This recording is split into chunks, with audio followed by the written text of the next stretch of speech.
Welcome to Salisbury Playhouse. My name is Gareth Machin. I'm the artistic director of the theatre, and I just wanted to say thank you to everybody for coming along this afternoon, as ourselves, Original Theatre, both working in association with Eastbourne Theatres, launch our new production of Emlyn Williams' gripping thriller Night Must Fall. I think this production on the road offers the highest quality in terms of theatre touring work. We've worked incredibly hard to bring together a company who are world class. They are exactly the people who should be playing these roles this year. The character I'm playing is called Mrs. Bransom, and she's a lady who's confined to a wheelchair. And she rules the roost in her country cottage in the middle of the forest and is not a very nice person. Being like a female in theatre, those roles that come up, those roles that really, really stretch you, those roles that aren't about being the girlfriend or the mother or whatever, you know, this is quite a different role.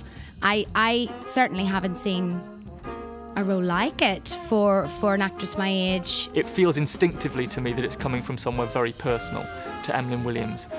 Interestingly, he was a bisexual man who dealt with a lot of sort of repressed issues about his own sexuality. He was married, and it feels like there's a man in his life, interestingly a Welshman, who he wasn't able to get as close to as he perhaps might have liked. It's not just a plot-driven thriller, it's a character-based psychological thriller that is fascinating. It's an exploration of the lure of evil and good and dark, and these brilliant characters of Mrs. Bransom, Dan, and Olivia, and this whole world that he creates in a bungalow in the middle of the forest. We were very keen from the beginning to try and sort of find a way to include the forest within the design, rather than just be something that we kind of get a glimpse of through the window.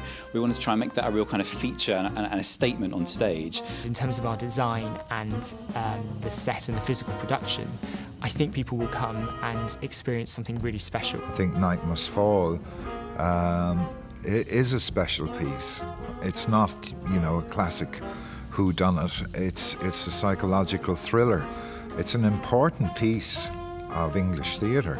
When I first read the play, it felt to me like a period play that speaks as a piece of contemporary new writing. The situation on stage is deeply funny, and the characters that occupy it can't help but elicit a laugh, I think, in terms of an audience recognising certain qualities within themselves. He's kind of like James Bond, who goes around killing old ladies.